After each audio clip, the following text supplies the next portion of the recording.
ರಾಜ್ಯಾದ್ಯಂತ ಹೋಳಿ ಹಬ್ಬದ ಸಂಭ್ರಮ ಮನೆ ಮಾಡಿದೆ.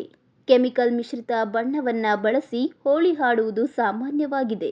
ಆದರೆ ಬೆಣ್ಣೆನಗರಿಯಲ್ಲಿ ಮಹಿಳೆಯರ ಗುಂಪೊಂದು ಹರ್ಬಲ್ ಪೇಸ್ಟ್ಗಳನ್ನು ತಯಾರಿಸಿ ವಿಶೇಷವಾಗಿ ಹೋಳಿ ಆಚರಿಸಿದ್ದಾರೆ. ಹೌದು, ದಾವಣಗೆರೆಯ ಎಸ್ಎಸ್ ಬಡಾವಣೆಯ ಎ ಬ್ಲಾಕ್ ಮಹಿಳೆಯರು ಸೇರಿ ಮನೆಯಲ್ಲೇ ಸಿಗುವ ತರಕಾರಿ, ಸೊಪ್ಪು, ಹಣ್ಣು, ಮಜ್ಜಿಗೆ ಹಾಗೂ ಮೊಸರಿನಿಂದ ನೈಸರ್ಗಿಕ ಬಣ್ಣವನ್ನ ತಯಾರಿಸಿ ಹೋಳಿ ಆಚರಿಸಿದ್ದಾರೆ.